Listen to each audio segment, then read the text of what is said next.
اندازہ لگائیں، ایک آدمی 84 سال کی عمر میں اسے بیٹا ملے اور وہ اسے جنگل بیابان میں چھوڑ جائے۔ ایسا کرتے ہوئے اس کے دل پر کیا قیامت بیت رہی ہوگی۔ حضرت ابراہیم علیہ السلام نے فرمایا، اللہ میں تیرے کہنے پر اولاد کو اور ہاجرہ کو یہاں چھوڑ کے جا رہا ہوں۔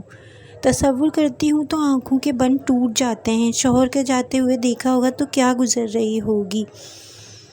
نہ کوئی بندہ نہ کوئی پرندہ بوجھل قدموں سے واپس آئے ہوں گی اور پھر پتھر بھی رو رہے ہوں گے۔ حضرت ابراہیم علیہ السلام کی زندگی ہمارے لیے ایک پیغام ہے۔ اللہ ہمیں اور ہمارے بچوں کو چھوڑنے کو نہیں کہہ رہا، اللہ ہمیں برائی چھوڑنے کو کہتا ہے۔ کالے پتھروں کا اندھیرا بچے کو لے کر بیٹھی ہوئی ہوں گی۔ اللہ کہتا ہے، جب تمہیں جنت دینی ہو تو میں تمہیں آزماؤں گا۔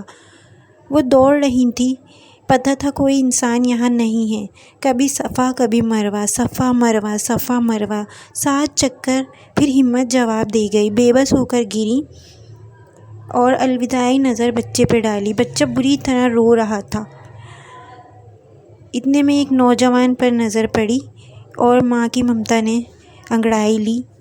دیکھا تو نوجوان غائب ہو گیا۔ جبریل علیہ السلام بچے کی ایڑیوں سے زمزم نکالا اور غائب ہو گئے۔ نبی صلی اللہ علیہ وسلم نے فرمایا، میری ماں اگر زمزم نہ کہتی تو پورے عرب کو یہ پانی سیراب کر دیتا۔ طائف تک ساری زمین کو کھنگال ڈالا۔ زمزم کا کوئی لنک نہیں ملا۔ 8-9 جھرنے ہیں، ایک بڑا سوراخ بیت اللہ میں اور دوسرا حجر اسود کے قریب ہے۔ یہ پانی اتنا شفاف ہے، نہ اس میں کوئی مینڈک ہے، نہ مچھر، نہ کوئی کیڑا۔ صفا اور مروہ میں جو حاجی 7 چکر لگاتے ہیں وہ حضرت ہاجرہ کی ہی سنت ہے۔ اور یہ آب زمزم، اگر حضرت ہاجرہ زمزم نہ کہتی تو یہ پانی سارے عرب کو سیراب کر دیتا۔ یہ شفاف پانی آج بھی یہ چشمہ جاری ہے آب زمزم کا، اور رہتی دنیا تک جاری رہے گا۔